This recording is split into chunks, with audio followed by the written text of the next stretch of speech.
Pay Commission is set up by Government of India and gives its recommendations regarding changes in the salary structure of its employees.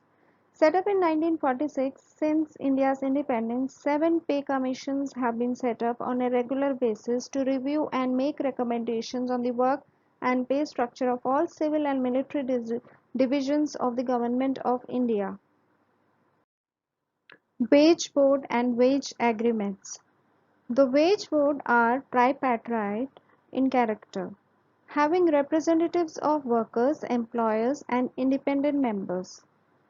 They participate and finalize the recommendation. The utility of such board in the present context is debatable.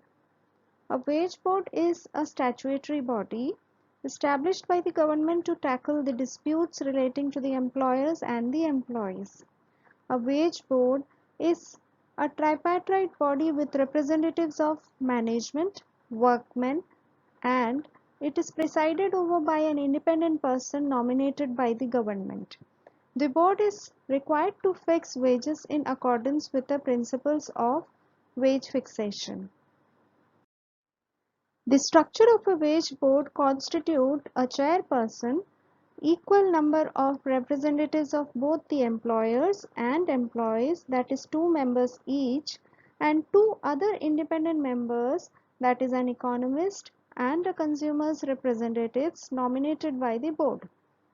The chairperson shall be appointed by the appropriate government in consultation with the Chief Justice of the High Court concerned or the Supreme Court of India, as the case may be.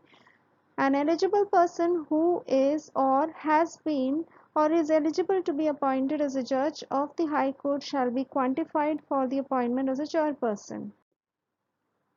The concept of wage boards for determining and or fixing the wages of the workers is different in different industries.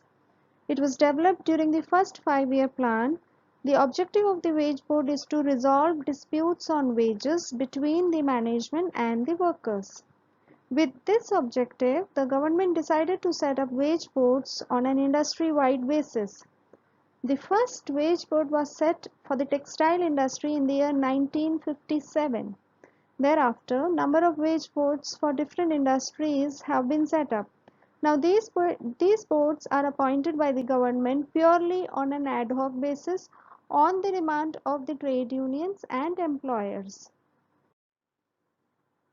The wage boards, while determining the wage structure for a particular industry, uses the following factors: need-based minimum wage, industry's capacity to pay, the productivity of the labor, what are the prevailing rate of wages, level of national income and its distribution, place of the industry in the economy of the country, needs of the industry in developing economy, requirements of social justice, and adjustment of wage differentials in such a manner as to provide incentives for skill formation.